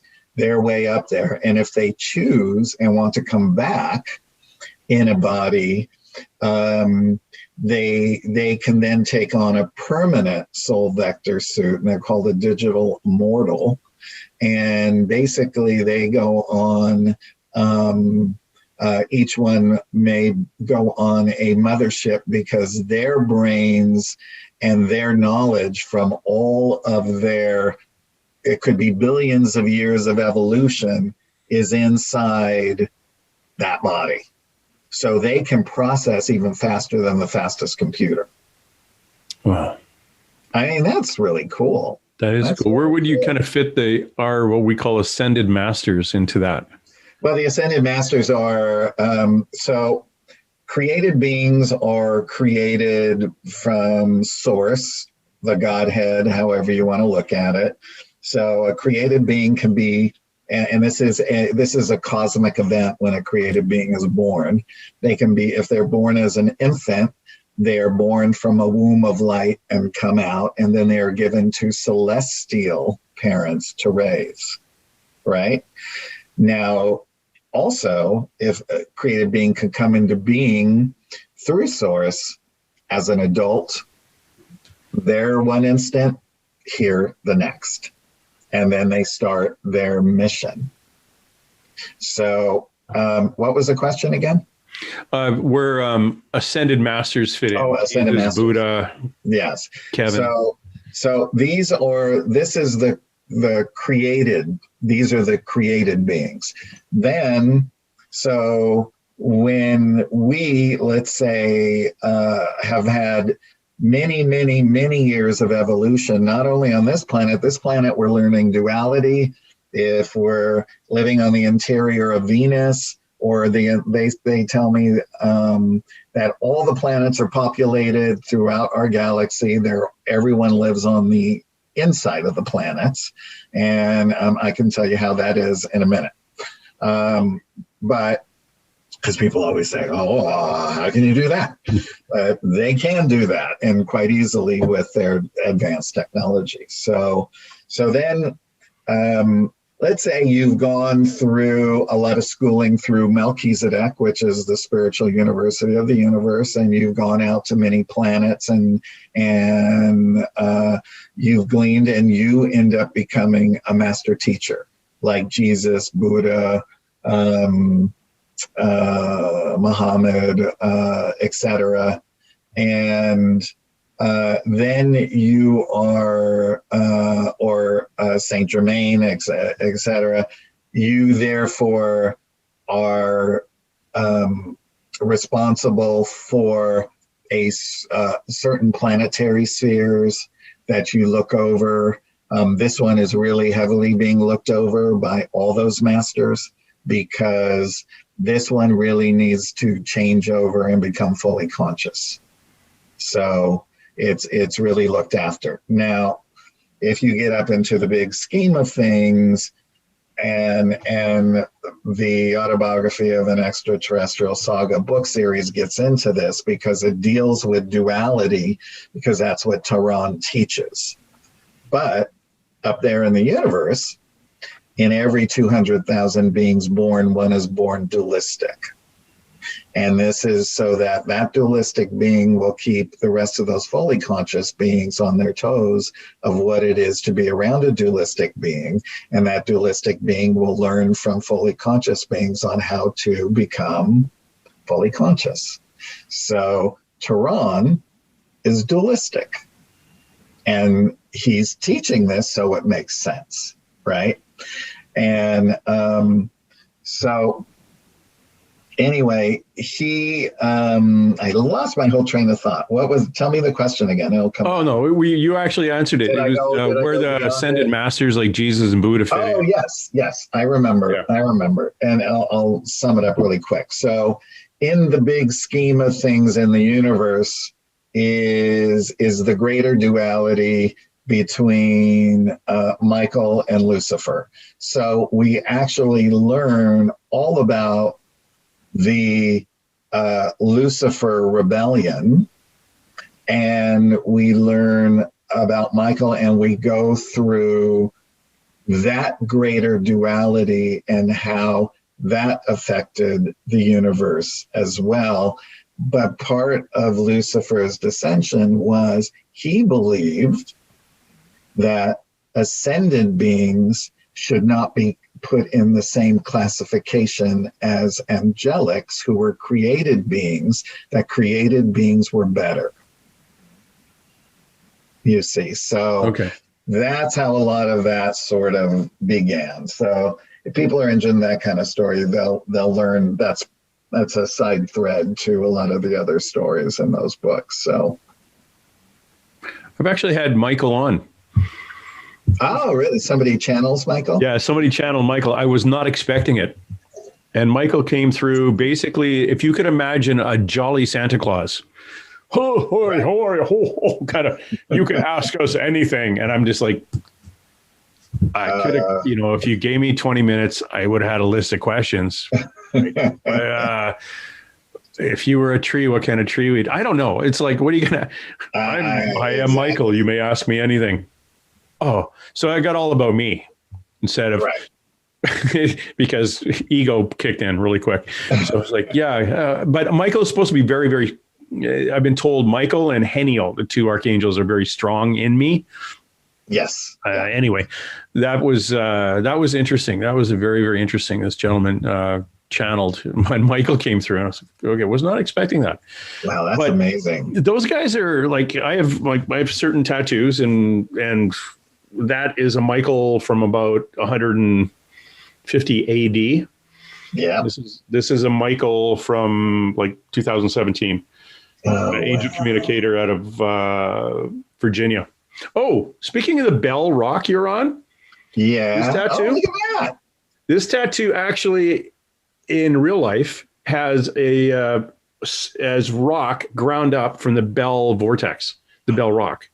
Wow. So the tattoo artist in Sedona, Arizona, he has all 6 of the vortexes, and he mixes it in with the ink, and he called it, and it's iron oxide. So an MRI should be a lot of fun.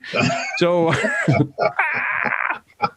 and that Copapelli thing, it's not a cultural appropriation. It's a cultural appreciation, and actually has relevance to a past life that I used to have, a pre-European occupying North America past life. So just so I don't get a letter on that. It's as meaning to me as does the Bell Rock. And if you're ever in Sedona, I did a 2-hour meditation, climbed up that thing and did it, and it was like I was there for 5 minutes. Yeah. And just got up, just completely refreshed, and it was like, oh crap, 2 hours? That went fast. Yeah. Hey, Sedona, jumping over to Sedona here, off of Archangels and Lucifer. Did you ever bump into a guy named Tom Dongo when you were there? Yes, absolutely. I'm friends with Tom. Yeah, me too. He's fascinating. The first time I interviewed him, he wasn't doing interviews. I got his name from, I went to a bookstore in Sedona and was flipping through, and I said, I'm looking for local authors. Well, this guy's local. We don't get a lot of his books, blah, blah. So I went on the net and I found a phone number for him. Oh, and I got a hold of, I was trying to get a hold of his publisher, but he was self-publishing or something. Anyway, got a hold of him, and he's like, who are you and what do you want? Well, I just want to interview about this stuff. Well, I'll meet you. And then we met in this little town east of, or as west between Cottonwood and Sedona. There was this really small little town. We met in a park, and he said, yeah, we can stay here because sometimes I'm followed. I was like, okay, this is going to be good. Yeah. So I had an interview with him. He's great. And I've interviewed him in the last little while too. And he's now bouncing out on a lot of interviews. He's bouncing around all over the place, but his experiences in that area are absolutely fascinating. Oh, going back to the 70s. The Bradshaw Ranch? Yeah, that's what I oh, man, that is. Bradshaw Ranch. Yeah. Yeah, that is one of the most fascinating. Yeah, I've known Tom for a lot of years. I've been to Sedona twice this year and saw him both times. Yeah, he's amazing. Yeah. I was supposed to go to, before the apocalypse, in May, I was supposed to go to Virginia City, Nevada.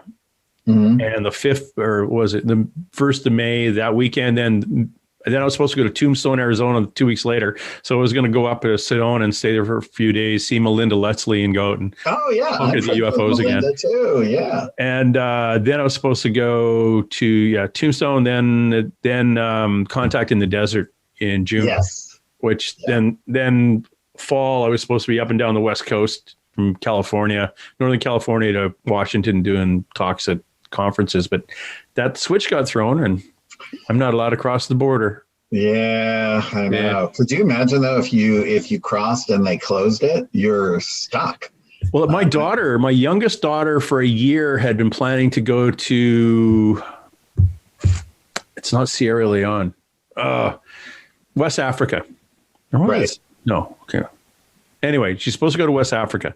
She's bilingual. She's been in French immersion ever since she was in preschool, and it's a French country.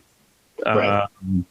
And they had been up waiting for it. And a week before they were to leave, they're going to fly from Canada to Brussels, Belgium, Brussels to whatever that country was. Anyway, they got shut down a week before they left. And they had doctors going with them. They're going to be going for 3 weeks, whatever it was, all disappointed. And it wasn't because of COVID per se. We weren't really afraid that she was going to contract COVID. They were afraid that there'd be a travel ban either in Belgium or the West African country they were going to while they were there. Right. Didn't want my 5'11" blonde daughter stuck in West Africa for because she couldn't hide. So that got shut down. But boy, she was disappointed that she couldn't go. And those are the kind of things that we're worried about. Like a friend of mine was in Mexico when it happened, and the government of Canada said, I think this is what they kind of put out was, oh, you can stay there. Oh, by the way, you don't have medical anymore. It's like, what? Okay, we'll come home. It's like, we want you to come home. Well, I'd rather stay on the beach. Okay, have fun. Wow. What do you mean? It's like, yeah, get your ass home. Oh my God. So then it went through that lockdown thing, which is great for a guy like me on a motorcycle, and I could ride around and self kind of isolate from people, and there was nobody on the roads. Right. That's right. That's right. Yeah. And the air was beautiful. You could stand in here on Vancouver area and look across the Vancouver Island and actually see the definition of the trees on the other islands 25 miles away, which you never could before. It was always, it's that island over there. It would be like you going down and looking at Catalina. Right. And be way off in the distance. It's kind of fuzzy. Yeah. But with that shutdown and the lack of pollution, you look at it like it was across the street. It was amazing. Right. Yeah. I know a lot of us have gotten in our cars on certain days and just drove around just to get out. Yep. Just to get your ass out. Yeah. And it was interesting too. We had a couple of bird species that came back in 90 days. They came back. That 90-day shutdown, strictly because there wasn't a big cloud of black stuff over top of the city. Right. And maybe the Earth just needed a breather. Yeah. How are we going to shut things down? Okay, cosmic people. I think we're going to throw a virus in. X amount of people are going to die, but they're old anyway. They're old. And the Earth can have a breather for 90 days and see what happens. And then people can look at it and say, oh, we do have an effect on the planet. Right. And of course, we never did do that. So we'll have to get hit again. Yeah. I don't know. Oh, how's it affected you? Like I'm retired. So thank God I get a check. Like we used to, the emblem for the Royal Canadian Mounted Police is a bison head on the side of the police car, buffalo. So we'd say getting paid every 2 weeks. So the buffalo shits every 2 weeks. Now the buffalo shits every month. I get paid. I have a pension. Right. But doing the acting gig, that was, it's nice extra money got out of the house. And all of a sudden shut down. And I shut down literally the last day of filming on the last season, the last episode of the 100. And we all said, okay, we'll see you guys. And it was masks on the next day. That's how quick. And there was a rumor at the time Riverdale was being filmed, and about 3 or 4 days before that, they shut it down. They said somebody here contracted COVID. It was a rumor, but everything shut down anyway. Right. And then from that, nothing. And now it's interesting talking to my friends who are like been in the union for a long time, doing background work, even doing the AD assistant directing. They said that writers are writing for small groups. There's no more 60 people in the background. There's like 5. Right. Everything's got to be kept down. So they are filming, but you're really seeing it now and it's kind of funny now. You're seeing stuff where if they're everyone's 6 feet away from each other. Yes, being shot. You do. You see, especially in the soap operas. Like that. Yeah. Yeah, not a lot of hugging, not a lot of kissing anymore. No hugging, no kissing, none of that. But unless they're an actual couple. Yeah, or yeah, it's it's interesting how the workarounds happen, but it's an industry like not as much as you guys have it, but here it's thousands of people. It's a lot. Millions of dollars have been spent. We've got an awful lot. We've got pretty well. I did gigs on Arrow. Batwoman,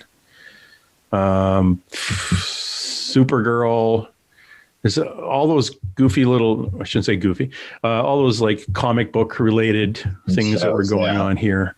And there's enough TV going on here to keep people actually gamefully employed and throw in a few feature films now and then. But when that shut down, that was a lot of people.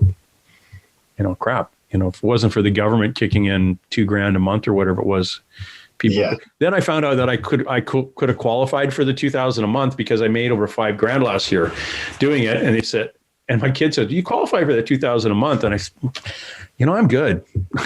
I get paid every month anyway, and let somebody else have that money who actually needs it. Yeah, it would be nice to have. But, it just put me in a tax bracket I don't want to be in right now. Right. That's right. I'm crazy. That's right. But it's good that you're back. And yes. I mean, everything is shut down right now, film-wise here. You're not shooting anywhere? No, the governor shut it down again at the beginning of the year. So I think the last I heard is maybe after the 13th, maybe they could go back, but I'm not sure. But most productions were not having issues because they were following total COVID protocols anyway. Yeah. The things that they were citing were incidents that were just minor on maybe a few productions, not the big productions or things of that nature. So but we just wait and see how it goes. Yeah, I really don't know. Yeah, we'll see. I know I was following a story out of California. There was a lady who owned a restaurant, and she had a little covered up area outside where people could go, and they got shut down. And then a production set up across in the parking lot, and they had craft services. That's right across from her. And you're kind of like going, come on, like, what's going on here? She's right. She's absolutely right. Oh yeah, it's like in a restaurant do it, but a movie people can. Yeah, it was crazy.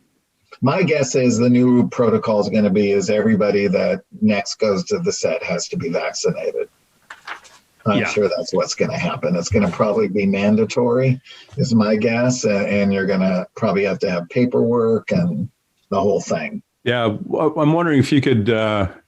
This is where it gets into the whole conspiracy theories about friggin' stuff. And no, maybe we'll get a card, like a driver's license with a barcode on it. And when you go to the bars, you have to scan it. And if you haven't, it shows that you've had a vaccination. And if you haven't had it, you can't go to the bar.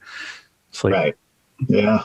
It's a little controlling, but it is. There'll be a lot of controversy around it and that type of thing. But some people I hear there's lots of nurses and things that are refusing to get vaccinated.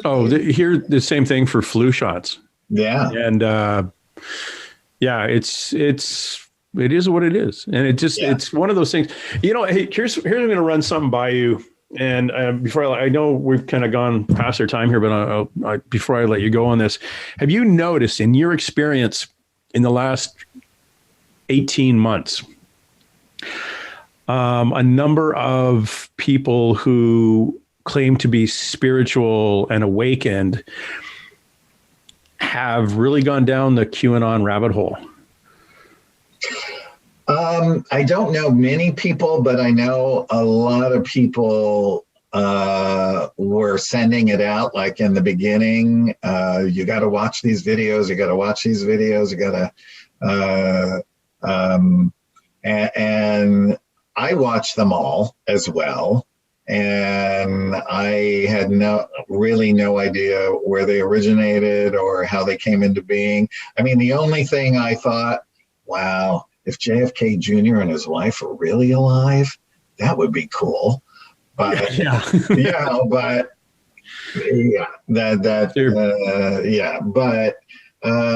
I haven't really seen anybody recently that has just fallen into it and I'm really paying attention to a lot of the language now.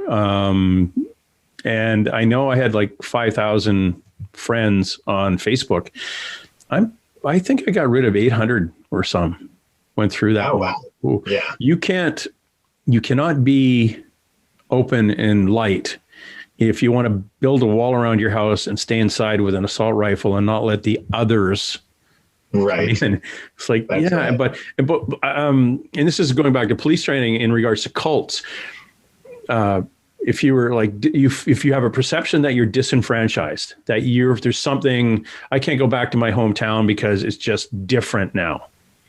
Yeah. There's too many others in my hometown. So you feel isolated from what you perceived was. You are then offered to have knowledge that's really important for the world, but it's only you and I know it. So why don't you come in to my group? So they basically, you had had a feeling of that word, and then disenfranchised. Woo, yes, I could say it. I did it. Show off. You're pulled into now a group of like-minded people with the offer of knowledge that all those other people don't have. And one of the key things you look for is the certain phrases in the cults.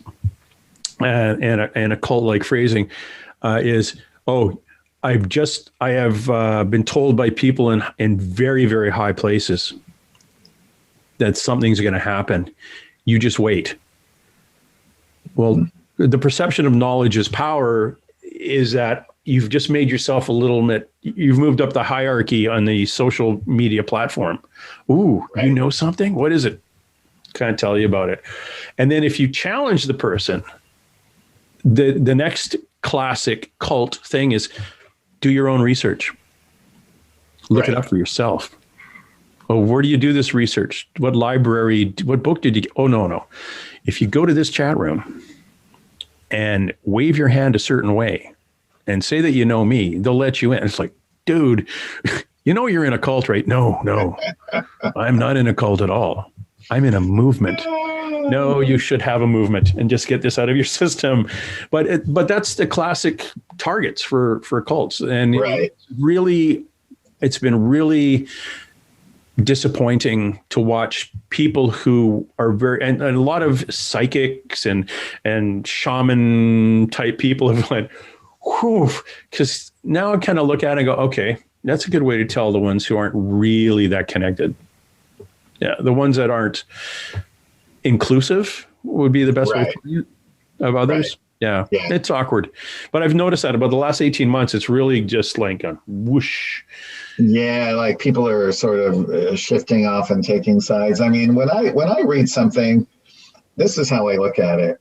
I look at it that I have learned something, whether it's true or not, right? And I just put it into my repertoire, and if something else makes sense from what I learned later on, like in the ET Almanac, in the back of the book, I put a further reading thing. So if you read about, like, people who are listening to this and really were fascinated with a Cherokee girl that was brought on board by a lizard human guy, a regalian, you could go back to further reading and then find where that book is, and then you could go and research it for yourself. So the each of the species is a thumbnail review of the species as well. But then I put a section in, if you really want to go and learn more about this, you can go here and you could read these books or go to this website or whatever, and then you can make up your own mind. I think we will. Yeah. Now, again, that is autobiography of an ANET.com. And then you click other books if you want to buy the ET Almanac, and I'll personalize it and sign it for you. And Valiant Thor's info, along with Dr. Frank Strange's, is stranger@thepentagon.com.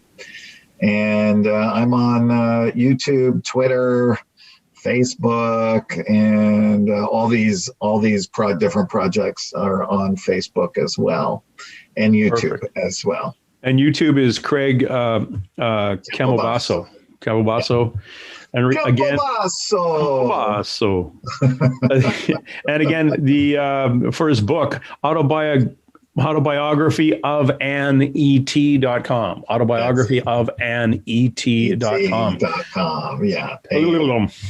I know. Excellent. I got to stop writing titles, long titles for books. Yeah, well, it's like my website is the oracles with JamesTyson.com. And I wanted just the oracles. Right. Somebody had it, I'm sure. Some band had it from the 60s, so the 50s. Yeah, those guys. I should have shown up earlier. Yeah, and stranger@thepentagon.com. I'm really glad I finally got to talk to you, because I know. Thing, you guys had the booth, and I was really interested in that and looking at the photographs of that. And and you've got some Valiant Thor stuff in your book, so you're definitely going to be getting that. And thanks again, Craig. You're welcome. And all things Valiant Thor are on the Stranger website. All of Dr. Frank's out-of-print books and posters, a little kitchen magnet that has his picture. That's his actual signature, by the way, that says Commander Val Thor. No, now, when you say actual signature, did he sign the fridge magnet, or is it that? No. Dr. Frank had his signature. Oh, okay. Damn. I actually put it on Valiant Thor signature on the fridge magnet. Plus, I did up some T-shirts, because people were just begging me to do Valiant Thor T-shirts. So I did some up and put them on the website too. That's cool. Thank you very much again. You're welcome. Thank you so much, James. I really enjoyed this.